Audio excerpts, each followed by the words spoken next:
If you're a real estate investor and are wondering how to raise and leverage private money to make more profit on every deal, then you're in the right place. On Raising Private Money, we'll speak with new and seasoned investors to dissect their deals and extract the best tips and strategies to help you get the money, because the money comes first. Now here's your host, Jay Conner. My business started to skyrocket like overnight when I started joining really good mastermind groups. Mastermind groups of where fellow like-minded individuals are in real estate investing and have been doing it a while. I'm not listening to advice from somebody that hasn't even done their first deal yet, right? I'm listening to advice from fellow mastermind members that are doing 50 plus deals a year. Welcome to the How to Scale Commercial Real Estate Show.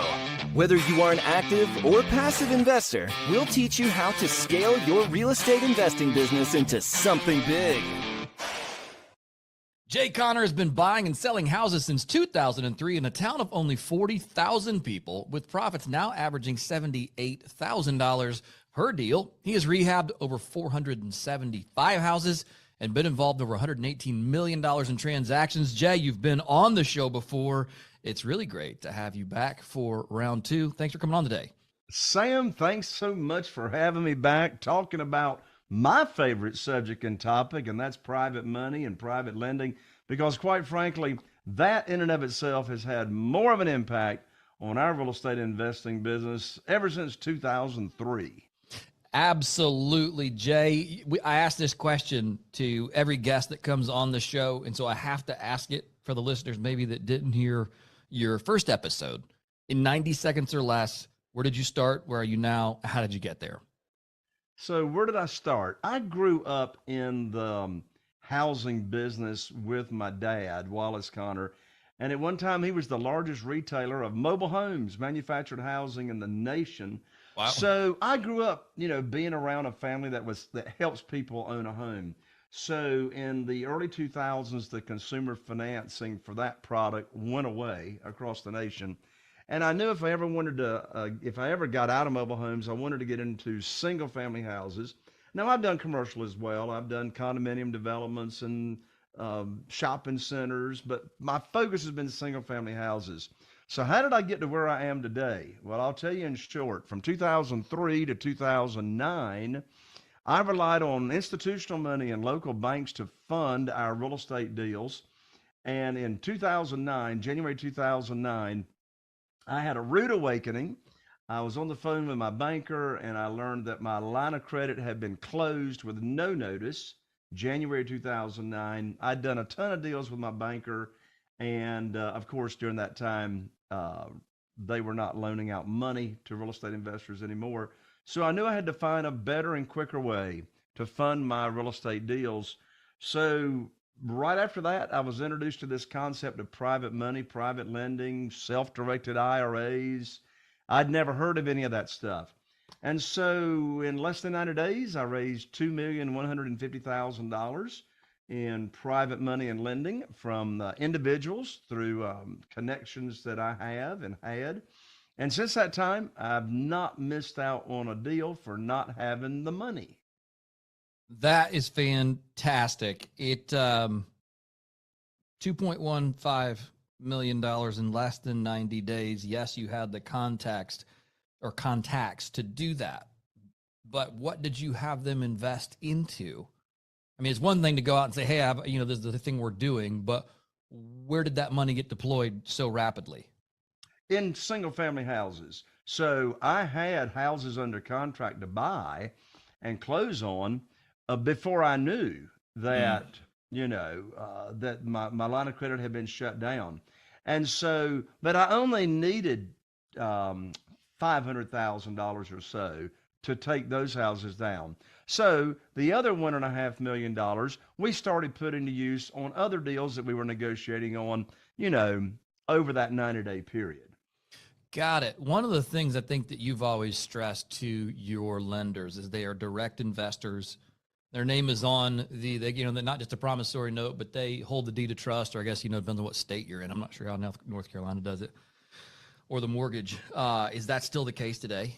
That is the case. Everything that we do with single family houses is what we call one-offs. So what do we mean by a one-off? Well, a one-off is that you've got a private lender, which, by the way, again, we're not talking institutional money. These are individuals. These are human beings, just like you and me, using their investment capital and or their retirement funds to invest in our deals.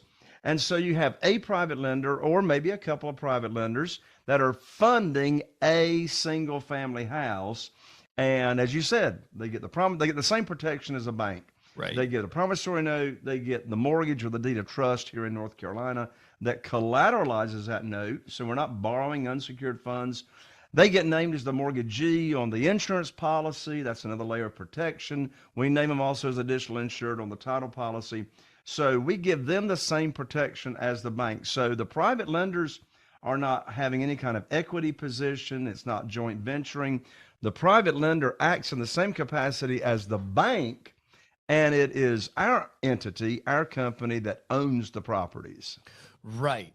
And that makes perfect sense. And for those of you who are listening to this going, wait, Sam, why are we talking about private lending on single family homes on the How to Scale Commercial Real Estate podcast? It's because the principles are the same. Not only do I think the principles are the same in the way that you can utilize this strategy in commercial real estate, because I think, as you mentioned, you may have done that with shopping centers and with other things.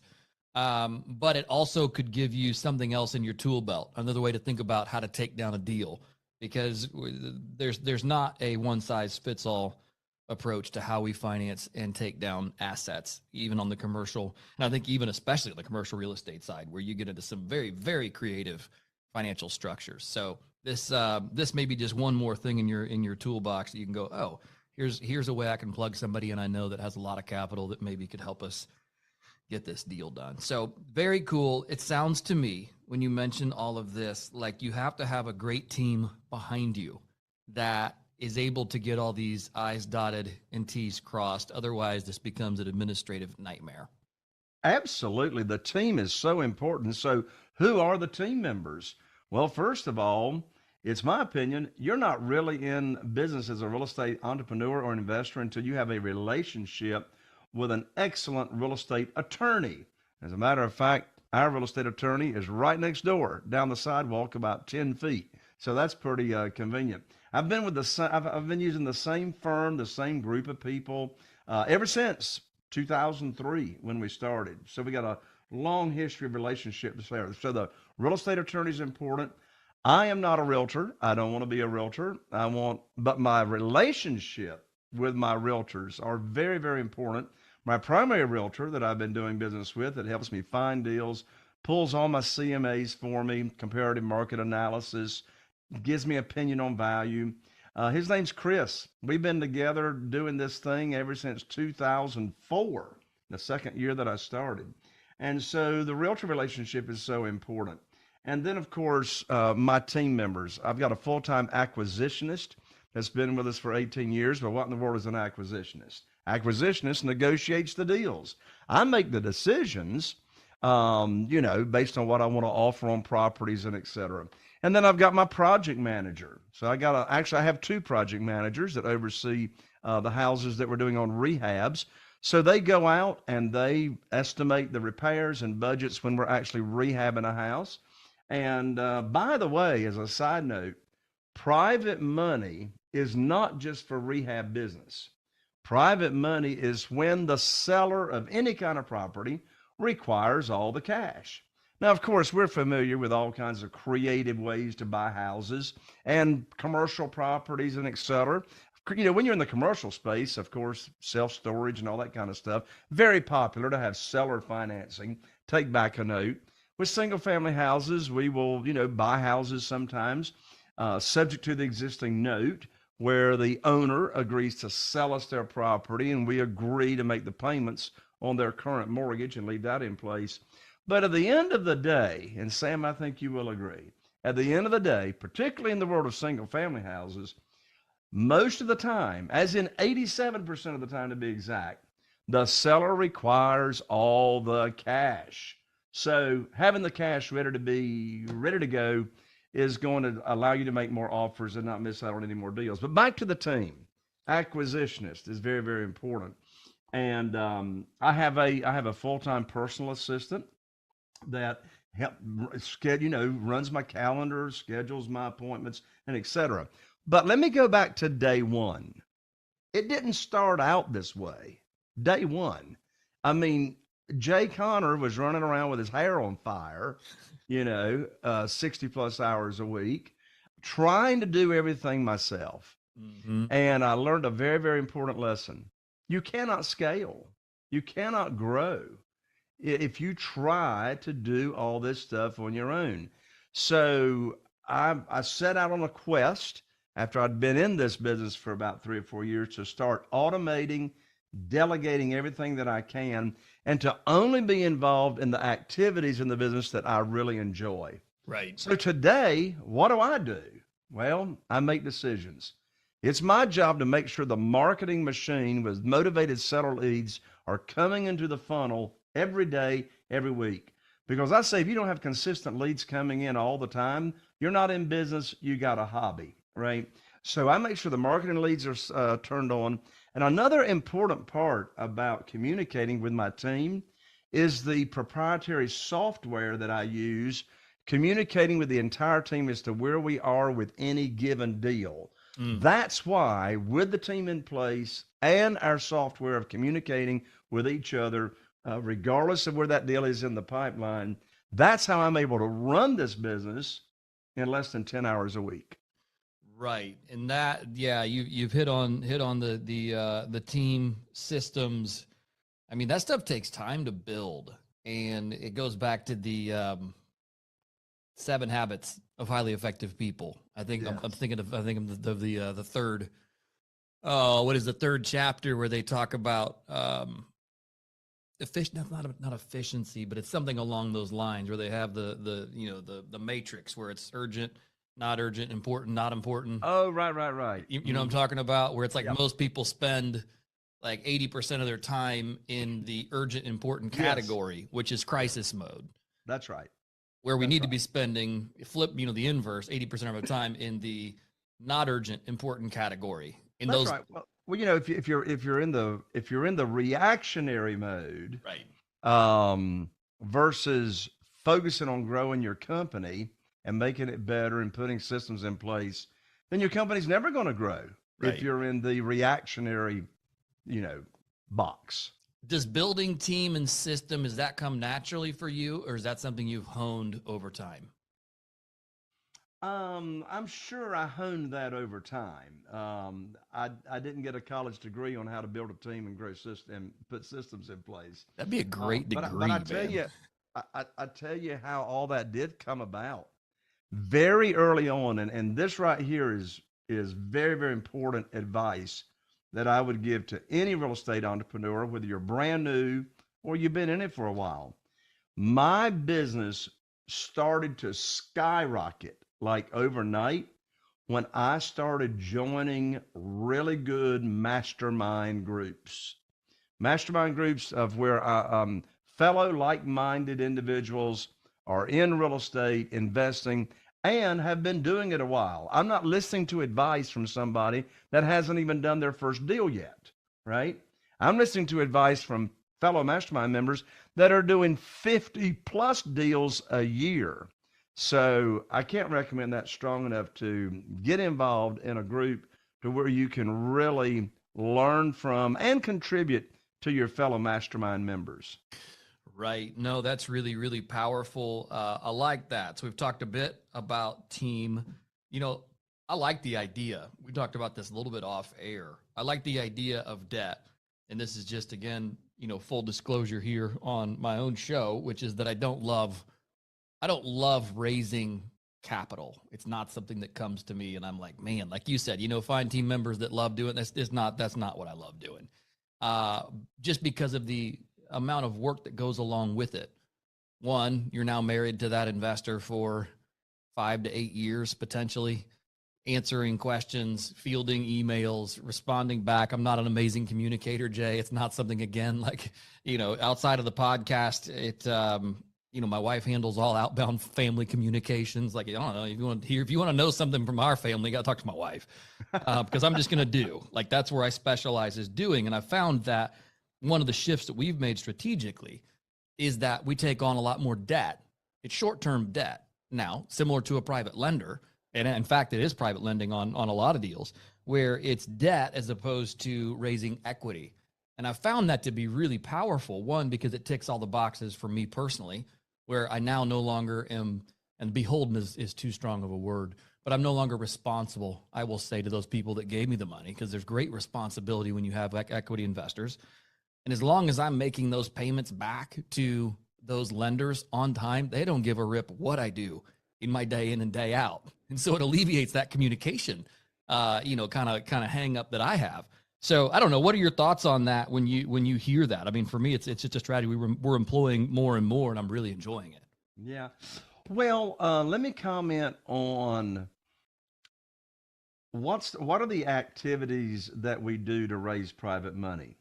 So I've got two comments or two thoughts. Number one, as far as an activity goes, or a way to raise private money, as far as having an event, the only events I've done are what I call private lender luncheons or private lender events, to where I will invite a group of people, to a luncheon, and I'll teach the private lending program that I've put together that gives our investors high rates of return safely and securely. And so I'll teach the opportunity. Since I started doing this, I've never asked anybody for money. And they say, Jay, how do you have, right at $10 million now that you've raised of private money without asking anybody for money? It's real simple. I put on this hat that's called my teacher hat. So this is my private money teacher hat. And I just teach people how. So you see, the traditional way of borrowing money is you go to the bank or the institutional lender and you get on your hands and knees and you say, please fund my deal, right? You're begging, right? In this world, I'm not asking for a mortgage. Excuse me, I'm getting interrupted here on my screen. I'm not asking for a mortgage. I'm offering a mortgage, right? So as far as activities, I mean, I've raised $969,000 at just one private lender luncheon, and I wasn't pitching any deals. There were no deals at that luncheon. It was the program. So they tell me what they want to do and how much they got to work with, and then I call them up with the good news phone call. Well, what in the world's the good news phone call? Well, Sam, let's say you're one of my private lenders and you've told me you got $150,000 to invest, and let's say I got a house with an after repaired value of $200,000 over in Newport. So I pick up the phone. Believe it or not, we still have handsets here in North Carolina with cords attached to them. But anyway, I pick up the phone and I call up Sam, and you and I have a little chit chat. And then here is the script. Here's the script. Let's hear it. On the good news phone call, I say, Sam, I got great news. I can now put your money to work. You see, side note, you've been waiting for the phone call. You've been waiting for me to put your money to work, because you told me you've got this. And by the way, Sam, if you had retirement funds, and I've introduced you to the company that I recommend, where you can move retirement funds tax-free, no tax effect over, and then you can loan that money out and earn tax-deferred or tax-free income, you're really waiting for the phone call because you've moved the money over at my recommendation, and you're not making any money until I put it to work. So back to the script. I call you up. I say, Sam, I got great news. I can now put your money to work. I've got a house in Newport with an after repaired value of $200,000. Now, the funding required for this house, this property, is $150,000. Closing is going to be next Wednesday, so you'll need to have your funds wired to my real estate attorney's trust account by next Tuesday, and I'm going to have my real estate attorney email you the wiring instructions. That's the end of the conversation. Notice I did not ask Sam, do you want to fund the deal? That's the most stupid question in the world I could ask Sam. Of course he wants to fund the deal. He told me he's got $150,000 to put to work. He's waiting for me to put it to work, and I don't have to pitch the deal because I'm not going to bring a deal for Sam to fund that doesn't fit the criteria of the program that I already taught him as to how it works. For example, part of the program is I'm not going to borrow more than 75%. I'm not going to allow my private lenders to loan me more than 75% of the after repaired value of the property. I didn't say of the purchase price. I said of the after repaired value. So did you hear those numbers? The after repaired value, which I told Sam was $200,000. The funding required is $150,000. That's 75% of the after repaired value. And so, one question I got on another show yesterday, Sam, was what I'm getting ready to say is probably the most important thing I will say on this show.